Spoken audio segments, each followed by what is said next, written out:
오늘은 12월 임시국회 일정이 시작된 날입니다. 예산안 처리, 또 각종 민생 법안들 연말 국회 앞에 놓인 과제가 잔뜩인데 또 벼락치기를 해야 합니까? 정리는 잘 돼갈까요? 이번 시간에는 국민의힘 당무감사 원내 현역 의원 평가 1위를 차지한 배현진 의원과 이야기해보겠습니다. 의원님 어서 오십시오. 예, 안녕하세요. 오랜만입니다. 네, 오랜만에 뵙겠습니다. 네. 방송 선배 앞에서 방송하려니까 좀 긴장되네요. 네. 연말에 그 송년 모임 많으시죠? 엄청 많습니다. 예. 뭐 지역에서 네. 각 단체들이 하시다 보니까요. 하루에도 뭐 67개씩은 다니는 편입니다. 아유, 그래서 그런지 좀 예. 감기 기운이 있으시네요. 예, 제가 요새 유행에 또 민감해서 감기에 걸렸어요. 그래서 목소리가 약간 네. 조금 불편하시더라도 네. 좀 양해해 주시기 부탁드리겠습니다. 네. 라디오랑 또 KBS도 오랜만이신가요? 보이는 라디오는 또 라디오는요. 예전에 그 MBC에서 박명수 씨와 2시에 데이트 했을 때 그때 이후로 처음이고요. 그러세요? 예, 제가 뭐 방송도 그다지 많이 하는 편이 아니라서 일단 KBS는 선거 방송 때 저희 정강정책 연설하러 온 이후로 처음이네요. 예. 감사합니다. 네.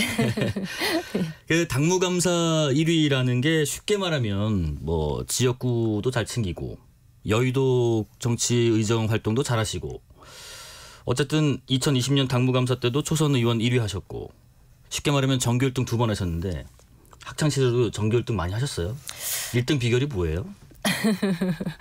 학창 시절에는 뭐 그렇게 많이 하진 못한 것 같아요. 네. 해보긴 했습니다. 네. 당무감사라는 게 이제 말씀하신 대로 국회의원으로서 중앙국회에서 입법 활동과 정책 활동을 잘 했는지 그리고 지역에 약속한 지역 현안들을 두루 살피고 가장 중요한 당협 그 조직 예, 당협 조직 관리를 잘 했는지를 아마 다방면으로 평가하는 그런 건데요. 저도 어느 부분에 큰 점수를 주셨는지는 그 내용을 모르기 때문에 대단히 감사하게 생각을 하고 있습니다. 그런데 돌이켜보면 제가 저희 지역의 뭐 기초광역 의원님들 비롯해서 저희 의원실의 직원들까지 정말 일하느라고 병이 안 난 적이 없어요. 그렇게 숨가쁘게 달려왔기 때문에 그런 결과를 주신 데 대해서 대단히 의미 있고 감사하게 여기고 있습니다. 뭐 당무감사 1위 비결이 당협 말씀하셨는데 지역 주민들 뭐 지역에서 지지하시는 분들의 지지도 많았을 것 같아요. 올해도 김장하셨어요? 많이 했죠. 모든 의원들이 이 시기가 되면 각 지역의 이제 봉사단체들에서 하는 김장 행사에 가서 직접 많이 거들어요. 저뿐만이 아니고. 그래서 올해도 많이 하고 있습니다. 국민의힘이 뽑은 국정감사 우수 의원도 4년 연속 선정됐습니다. 이게 참 여러 가지 평가가 좋은데 내가 생각하는 정치인 배현진은 몇 점 주실래요? 뭐 정치인 배현진이라기보다요. 송파을 지역의 국회의원으로서 저는 한 95점. 나머지 5점은 아직 내년 의정을 마무리하는 순간까지 몇 달이 남아 있기 때문에 제가 100점을 채우기는 어려울 것 같고요. 제가 자신 있게 말씀드릴 수 있는 것은 2020년 제가 선거에 그 출마했을 당시 주민들께 약속드렸던 공약을 거의 대부분 달성했고 그 당시 약속하지 않았던 지역 정책이나 이외의 뭐 정책들에 관해서도 초과 달성하고 있고 이미 그것들은 주민들께서 깊은 애정으로 반응을 주시고 있기 때문에 이 정도 말씀드려도 된다고 생각해요. 그리고 이제 현역 국회의원으로서 자기 점수가 90점이 넘지 않는다 평가하는 의원이 다시 지역의 주민들께 나를 뽑아달라고 말씀드릴 수 있을까요? 열심히 했고 역시 그 정규 1등다운 그 평가셨습니다. 5점은 남겨두겠다고 하셨습니다. 문화체육관광위 또 연금계엄 특위 여기에 소속돼 계신데 여러 가지 성과들이 최근에 많으시더라고요. 예를 들면 뭐 지난주에 문화재청에서 감사패도 받으셨다고 알고 있는데 이게 특히나 그 국가유산 기본법 대표 발의에 대한 감사 의미가 컸다고 하는데 이 법안의 의미가 어떤 의미가 있는 거죠? 제가 문화재청에서는 올해 3개의 감사패를 받았습니다. 첫 번째는 그 유네스코 세계유산 해석센터라고 그래서 지금 뭐 우리 시끄러운 군함도 논란이나 그 일본 산업시설 그 근대산업시설에 관한 논쟁이 세계적으로 유네스코에 등재 하나 안 하나 이런 것들이 있잖아요. 이것을 국제적으로 해석해주고 이제 그 잘 조절을 해주는 그 센터를 세종시에 개소를 하도록 제가 도운 바에 대해서 감사패를 하나 받았고 두 번째는 이제 조선 왕실 의궤를 일제 때 일본으로 불법 밀반출이 됐었는데요. 예. 이것을 오대산 월정사에 있는 곳으로 다시 돌려보내는 환지본처 작업이 계속 이루어지고 있었습니다. 이것을 올해 완료하고 현지 이제 박물관을 개관하는 것까지 완료를 해서 네. 감사패를 하나를 받았고요. 마지막으로 지금 말씀 주신 부분을 감사패를 받은 건데요. 예. 대한민국에서 우리가 다 역사책 보고 자란 분들은 문화재라는 그 명칭에 굉장히 익숙하실 거예요. 근데 한자로 보면 제자가 우리가 재화할 때 제자거든요. 지금 유네스코에서 전혀 쓰지 않는 60년 넘은 일본식 표현입니다. 아, 그래요? 일본의 유산관리, 낡은 유산관리 시스템을 지금까지 쓰고 있었던 건데요. 네. 심지어 일본조차도 지금 유네스코 기준에 맞춰서 하고 있거든요. 그래서 이것을 좀 더 폭넓게 자연유산 등 여러 가지 더 넓은 시각으로 세계 유네스코 우리 유산관리의 기준에 맞춰서 네. 앞으로 대한민국의 유산관리 100년 대계를 새로 쓰는 그 패러다임을 만들기 위해서 만든 법안이고요.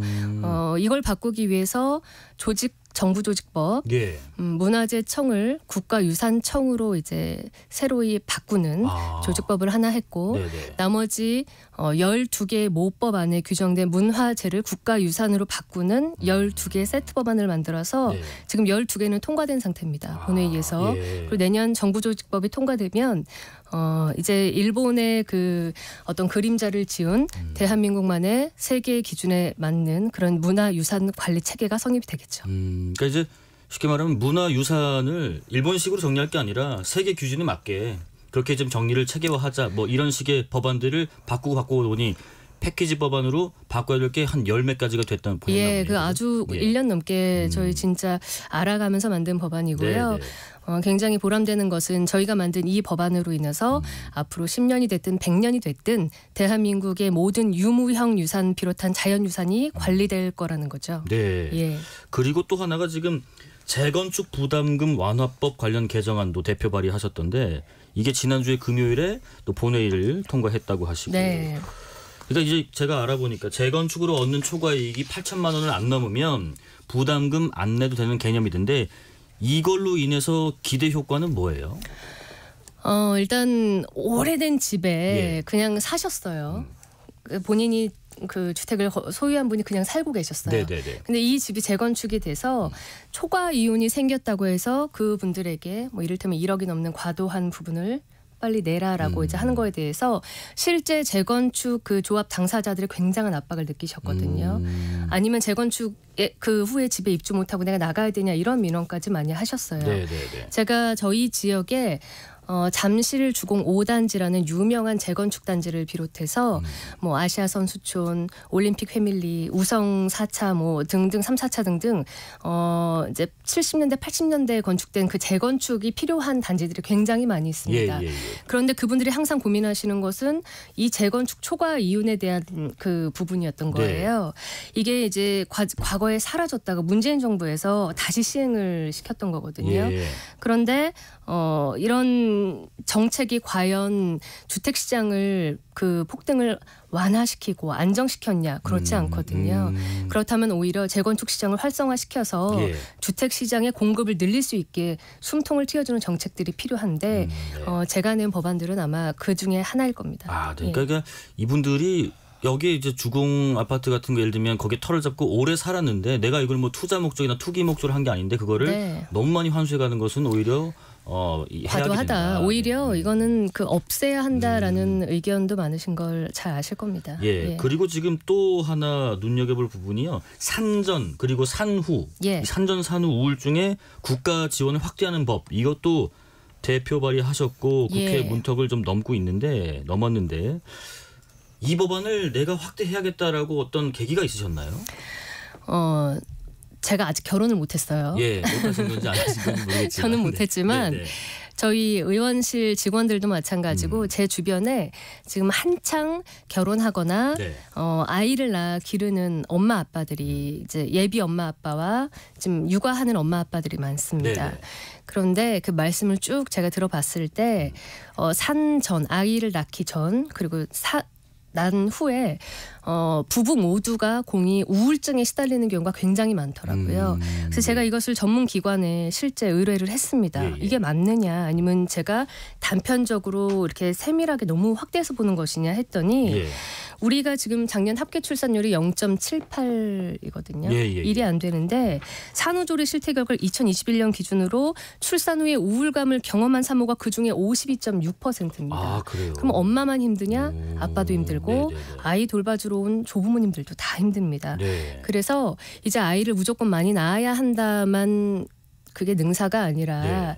아이를 잘 기를 수 있도록 사회가 아이를 낳고 기르는 부모와 그 가정에 대한 배려, 심리적인 안정을 지원하는 문제도 필요하다. 생각을 해서 네. 이제 산전 산후 우울증 지원에 관한 법안을 냈고요.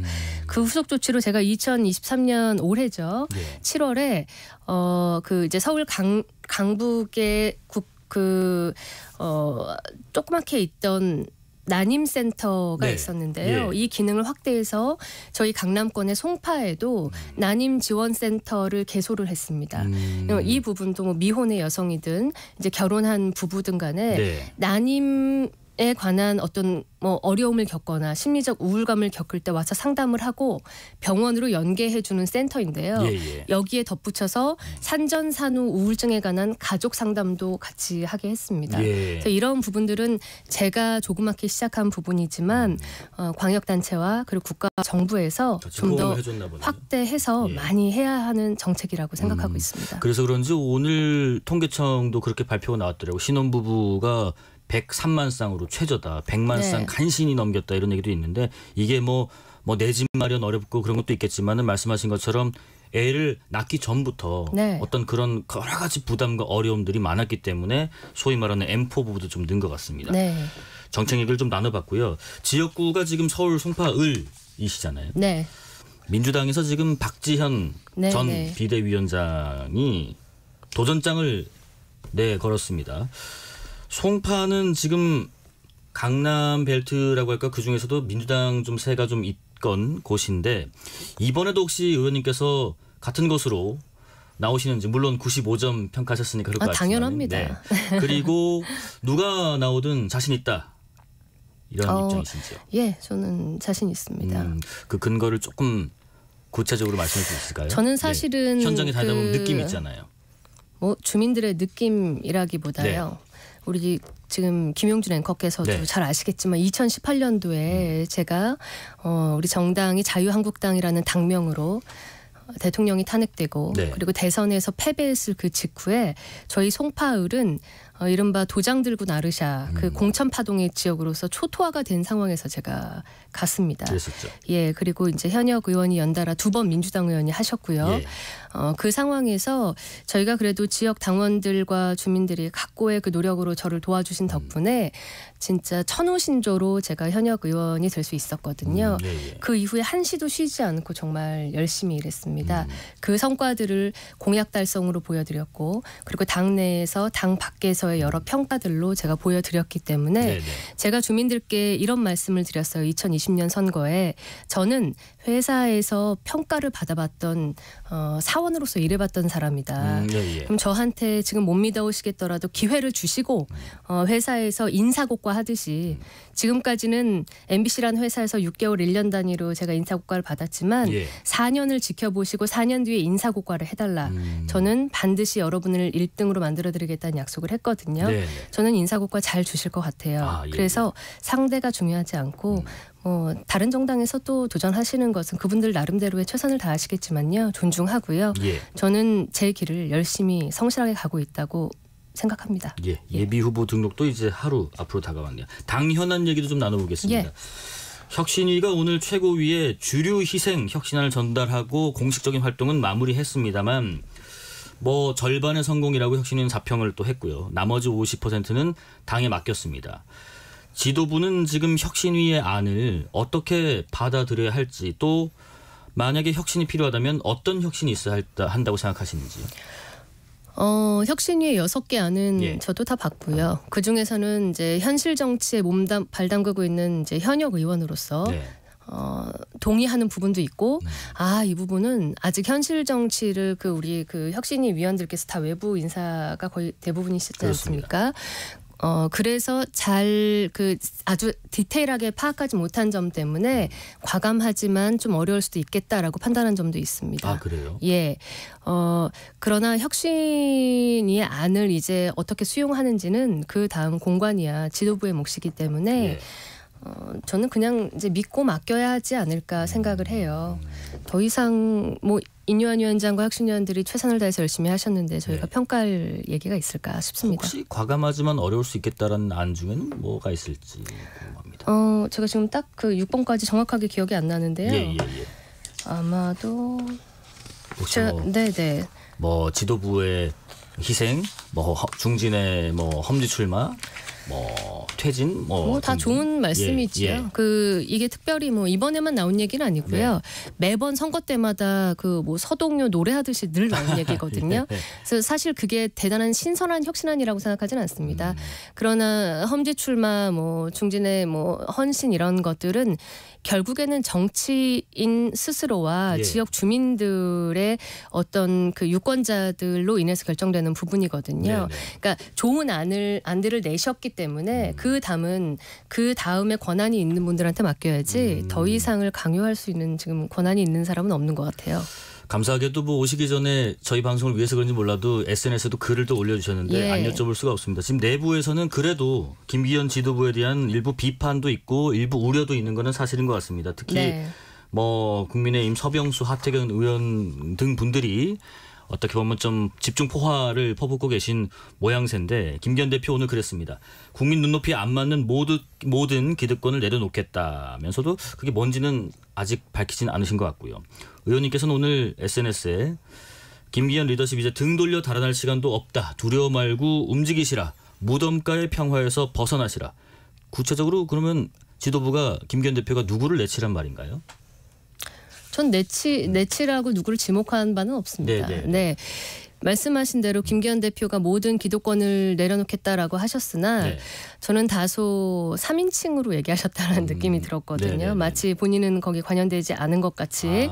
그러니까 무엇을 내려놓겠다라는 것을 이제는 보여주셔야 할 때입니다. 제가 오늘 글에도 썼지만요. 서울 수도권과 그리고 우리 영남의 선거 양상은 판이하게 다릅니다.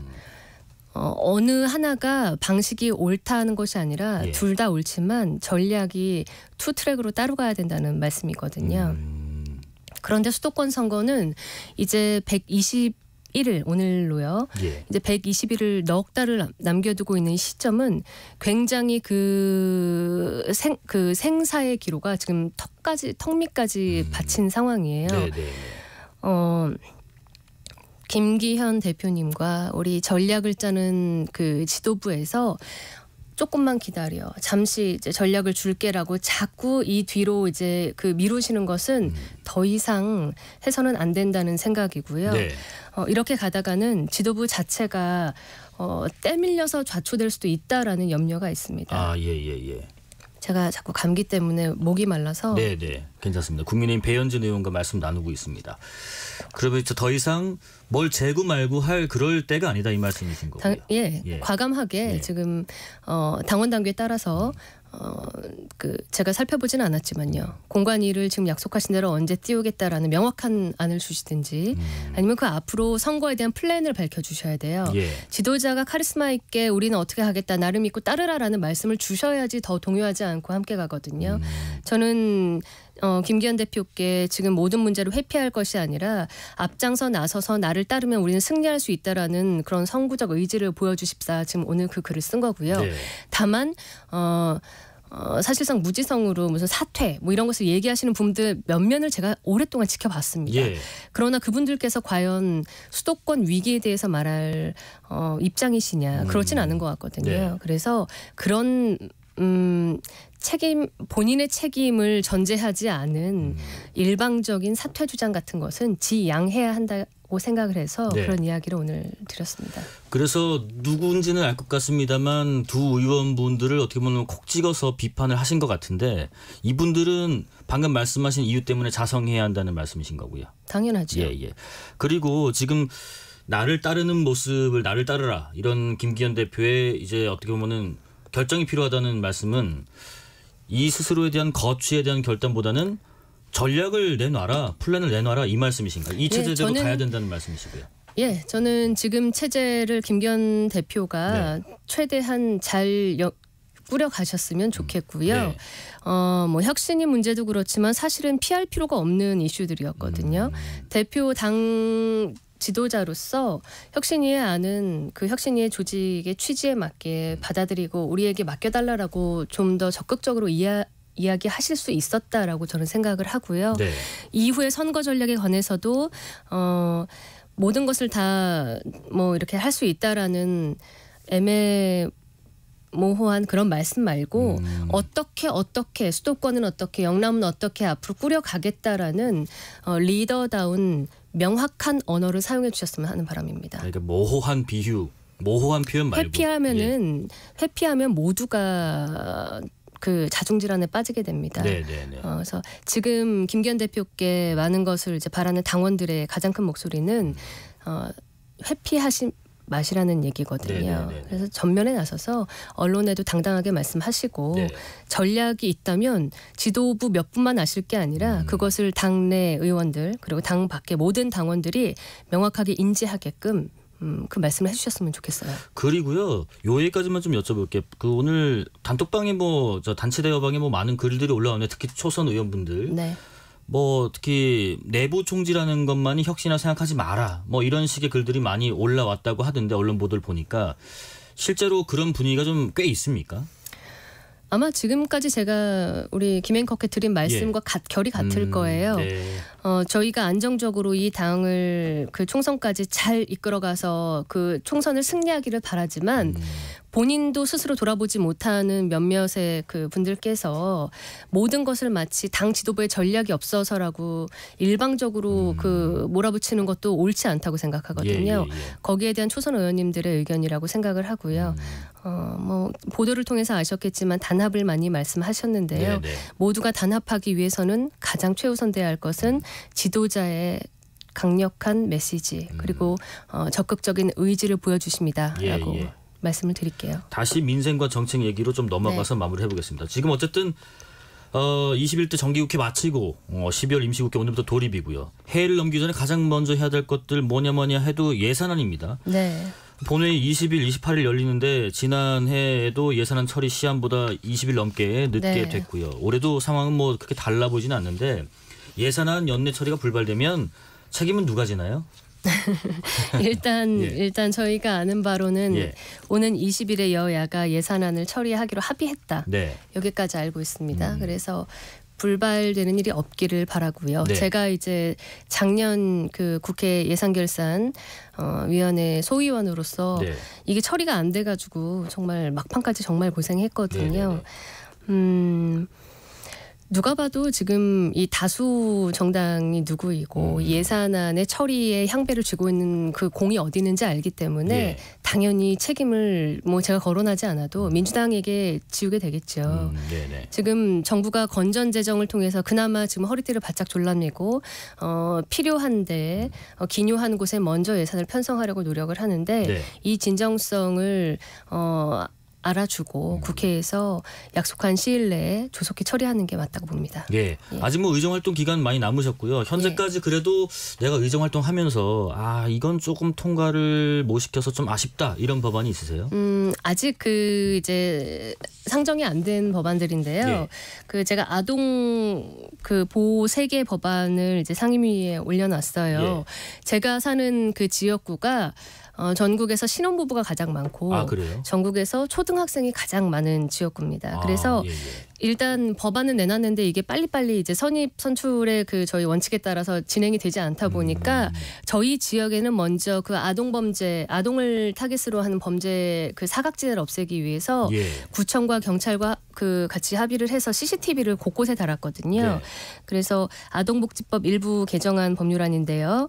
뭐 전국 도시공원, 어린이집, 유치원, 뭐 초등학교 등 모든 곳곳 구석구석에 아이들을 위한 CCTV 설치를 의무화하고 확대하는 것. 그리고 성범죄 전과자가 아동들이 그 뭐 어린이집 등의 이런 곳, 아동들이 있는 곳에 네. 근무를 절대 원천적으로 하지 못하게 하는 법 등을 제가 3가지를 냈습니다. 네네. 그래서 이 법은 여야의 이견이 있을 수 없는 법이기 때문에 잘 상정되면 또 처리될 거라 기대하고 있습니다. 마지막으로 너무 또 유치한 질문일 수도 있지만은 되게 핵심적인 질문일 수도 있습니다. 이번에 저 교수들도 연말 올해 사자성어로 결리망의를 꼽았습니다. 이롬을 보니까 의로움을 잇는다는 뜻이었고요. 정치는 뭐고 배현진 의원이 정치를 하는 이유는 뭔지요? 저는 아시다시피 예. 대한민국 국민 5천만이 아시다시피 뉴스를 하던 뉴스 앵커였습니다. 네. 제가 원래부터 정치를 꿈꿨던 정치 꿈나무도 아니었고요. 어쩌다 보니 이 현실 정치에 몸담게 됐는데 네. 저의 가장 큰 목표는 제가 사랑하는 사람들, 가까이 있는 저의 가족, 친구, 네. 그리고 지금 제가 돌봐야 하는 저희 지역의 주민들, 이분들이 행복해하는 겁니다. 그래서 제가 항상 요즘 주민들 만나고 제가 어떤 행사를 했을 때 행복하세요라고 여쭤보거든요. 예. 제가 이제 정치인으로서 소용이 다 되는 날까지 저는 저에게 기회를 주신 저희 주민들과 국민들께 행복함을 만들어드리고 싶고 앞으로도 그것을 위해서 어떤 분야로든 최선을 다해 열심히 할 겁니다. 행복함을 만들기 위해서 정치를 하는 배현진 국민의힘 의원이었습니다. 오늘 말씀 고맙습니다. 네, 감사합니다. 실시간 교통정보 알아보겠습니다. 교통정보센터 이승미 씨 나와주세요.